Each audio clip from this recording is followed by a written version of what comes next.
రైతుల సమస్యలపై దృష్టి పెట్టాల్సిన ప్రభుత్వం డైవర్షన్ రెడ్ బుక్ రాజకీయాలపై దృష్టి సారిస్తోందని వైఎస్ జగన్ విమర్శించారు. మంత్రులు ప్రచార ఆర్భాటాలకే పరిమితమయ్యారని, తమ ప్రభుత్వంపై తప్పుడు ప్రచారం చేయటంపైనే చంద్రబాబు దృష్టి ఉందని ఆరోపించారు. కరువు పరిస్థితుల్లో ప్రజలు రైతులను ఆదుకునేందుకు చంద్రబాబు ప్రభుత్వం వద్ద ఎలాంటి ప్రణాళిక ఉందో చెప్పాలని డిమాండ్ చేశారు. సీఎంగా తాను ఏం చేస్తున్నానని చంద్రబాబు ఆత్మ పరిశీలన చేసుకోవాలని వైఎస్ జగన్ సూచించారు. రైతు కూలీలను ప్రజలను చంద్రబాబు నాయుడు గారు ఆదుకున్నాడా అని అడుగుతా ఉన్నా. అసలు ఆదుకునే ప్లాన్ ఏదైనా ఉందా చంద్రబాబుకు అని అడుగుతా ఉన్నా, క్వశ్చన్ చేస్తా ఉన్నా. చంద్రబాబు నాయుడు గారు ఎంతసేపు ఉన్నా కూడా మా పైన తప్పుడు ప్రచారాలు చేయడము, అబద్ధాలు చెప్పడము, టాపిక్లు డైవర్ట్ చేయడము, రెడ్ బుక్ను ఉపయోగించడము, వీటి మీద ధ్యాస పెడుతున్నాడే తప్ప కరువు సమయంలో ప్రజలను ఎలా ఆదుకుంటున్నాడో అన్న దాని మీద ధ్యాస లేదు. అన్న వాటి మీద కనీసం ఒక మాట చెప్పడం లేదు. జూలై ముగిసేలోగానే నీకు 52% డెఫిసిట్ కనిపిస్తా ఉన్నప్పుడు మీ కంటింజెన్సీ ప్లాన్ ఎందుకు కికిన్ కాలేదు అని అడుగుతున్నా. ఎంతమందికి మీరు ఉచిత విత్తనాలు ఇచ్చినారని అడుగుతా ఉన్నా. ఈ ఆల్టర్నేట్ కంటింజెన్సీ ప్లాన్కి సంబంధించి ఎందుకు కికిన్ కాలేదు, ఎందుకు ఉచిత విత్తనాలు ఎందుకు ఇవ్వలేదు అని అడుగుతా ఉన్నా. ఆల్టర్నేట్ విత్తనాలు ఎందుకు పంపిణీ జరగలేదు? ఇప్పటికే పంటలు వేసుకొని దెబ్బతిన్న వారికి ఏం సహాయం చేశారు? ఇప్పుడు ఆగస్ట్ వస్తూ ఉంది. ఈరోజు ఆగస్టు 26, ఆగస్టు కూడా వస్తుంది. సెప్టెంబర్ 15కి ఎలాగో వర్షాలు కూడా పడవు. ఇంకా తర్వాత మీరు ఏమి ఇచ్చినా ఏం లాభం అండి? ఎవరికి ఉపయోగం? 2025 అక్టోబర్లో మోంతా తుఫాన్ కారణంగా పంటలు దెబ్బతిన్నా ఇప్పటి వరకు రైతులకు ఒక్క పైసా కూడా అందలేదు అన్నారు. వైఎస్ఆర్సీపీ ప్రభుత్వం అమలు చేసిన ఉచిత పంటల బీమా పథకాన్ని రద్దు చేయడంతో పాటు రైతులకు 0 వడ్డీ పథకాన్ని కూడా నిలిపేశారని అన్నారు. ఇంకా దారుణం, 2025 అక్టోబర్లో మోంతా తుఫాన్ వస్తే రైతులు దెబ్బతింటే ఇప్పటికీ ఒక పైసా ఇవ్వాల. 2025 అక్టోబర్లో మోంతా తుఫాన్ వస్తే రైతులకి ఇంతవరకు ఒక పైసా ఇవ్వాల. ఈ రకంగా ఉచిత పంటల బీమా నాశనం చేసినాడు. సీజన్ ముగిసేలోగానే ఇచ్చే ఇన్పుట్ సబ్సిడీని ఇవ్వకుండా ఆ పథకాన్ని నాశనం చేశాడు. ఈ క్రాప్ను నాశనం చేశాడు. రైతు భరోసా కేంద్రాలను నాశనం చేశాడు. అగ్రి ల్యాబ్స్ నిర్వీర్యం చేశాడు. ఈరోజు రాష్ట్రంలో ఏ పంటకు కూడా గిట్టుబాటు ధర లేని పరిస్థితి ఈరోజు తీసుకొచ్చినాడు చంద్రబాబు నాయుడు గారు గవర్నమెంట్లో. మా హయాంలో సీఎం యాప్ అని ఉండేది, continuous monitoring of agricultural price and procurement అని. ప్రతి ఆర్బీకే పరిధిలోనూ పోస్టులు డిస్ప్లే అయ్యేటివి. వ్యవస్థను పూర్తిగా నాశనం చేశాడు చంద్రబాబు నాయుడు గారు. మా హయాంలో దాదాపుగా 5 సంవత్సరాలలో ఈ మాదిరిగా ఇంటర్వెన్షన్ వల్ల 7,800 కోట్లు మేము 5 ఏళ్లలో ఖర్చు పెట్టి రైతులను తోడుగా నిలబడ్డాం, గిట్టుబాటు ధరలు ఇప్పించే విషయంగా. చివరికి రైతులకు 0 వడ్డీ పథకాన్ని కూడా చంద్రబాబు నాయుడు గారు రద్దు చేసినారు. బీసీలకు వైఎస్ఆర్సీపీ ఎప్పుడూ అండగా ఉంటుందని వైఎస్ఆర్ కాంగ్రెస్ పార్టీ అధినేత మాజీ సీఎం వైఎస్ జగన్మోహన్ రెడ్డి అన్నారు. అధికారంలో ఉన్న సమయంలో బీసీలకు రాజకీయ ప్రాధాన్యతను కల్పించామని తెలిపారు.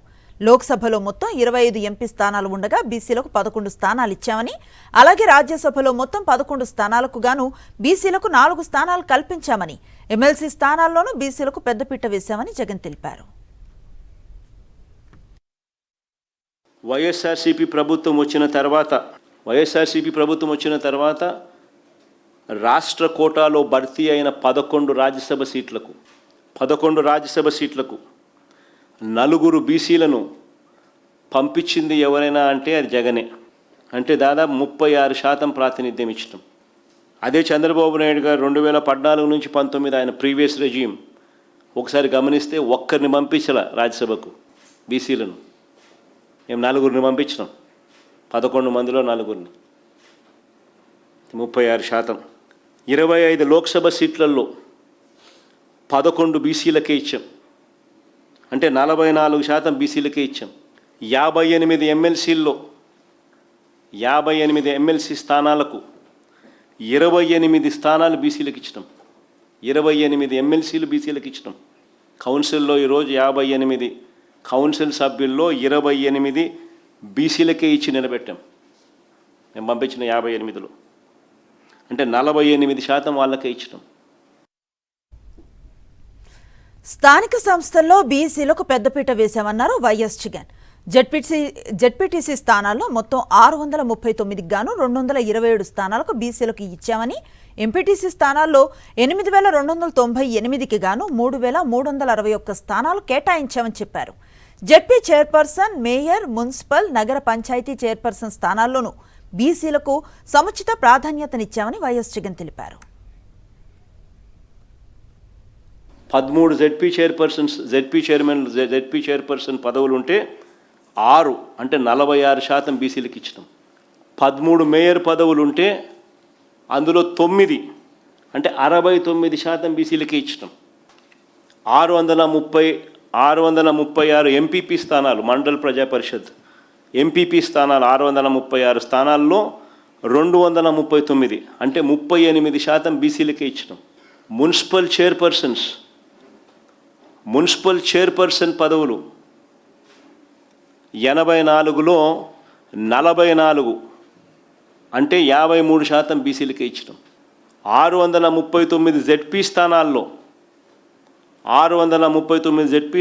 227 అంటే 36% బీసీలకే ఇచ్చినాం. 8239 ఎంపీటీసీ స్థానాలకు 3361 అంటే 41% మంది బీసీలకే ఇచ్చినాం. 10,536 సర్పంచుల్లో దాదాపుగా 4,000 మంది బీసీలే అంటే 38% వారికే ఇచ్చాం. వివిధ నామినేటెడ్ పదవుల్లోనూ బీసీలకు పెద్దపీట వేశామన్నారు YS Jagan. Market committee chairperson పదవుల్లో మొత్తం 196కు గాను 76 పదవులు, ఇతర కార్పొరేషన్ల చైర్మన్ పదవుల్లో మొత్తం 137కు గాను 53 పదవులను బీసీలకు కేటాయించామని చెప్పారు. బీసీలకు రాజకీయంగా, సామాజికంగా అవకాశాలు కల్పించడంలో వైఎస్ఆర్సీపీ ఎప్పుడూ ముందుంటుందన్నారు వైఎస్ జగన్. ఏఎంసీ చైర్మన్ పదవులు, agriculture market committee AMC chairman పదవులు 196లో 76 అంటే 39% బీసీలకే ఇచ్చినాం. ప్రభుత్వ కార్పొరేషన్ చైర్మన్ పదవులు 137లో 53 బీసీలకే ఇచ్చాం అంటే 37% బీసీలకే ఇచ్చినాం. 139 బీసీ కులాలకు ప్రత్యేకంగా 56 బీసీ కార్పొరేషన్లను ఏర్పాటు చేసి, ఆ కార్పొరేషన్లను ఏర్పాటు చేయడమే కాకుండా ఆ కార్పొరేషన్ల ద్వారా ఆ కులాలకు డైరెక్ట్గా డీబీటీ డైరెక్ట్గా బెనిఫిట్ చేసే కార్యక్రమం ఎప్పుడైనా జరిగింది అని అంటే అది మా హయాంలోనే. చట్టం చేసి మరి నామినేటెడ్ పదవుల్లో 50%, నామినేటెడ్ పనులు కాంట్రాక్టుల్లో 50%, నామినేటెడ్ పదవుల్లో 50%, నామినేటెడ్ పనులు కాంట్రాక్టుల్లో 50% చట్టం చేసి మరి ఎస్సీ, ఎస్టీ, బీసీ మైనారిటీలకు ఇవ్వడం జరిగింది అని అంటే ఇది ఒక వైఎస్ఆర్సీపీ ప్రభుత్వ హయాంలోనే.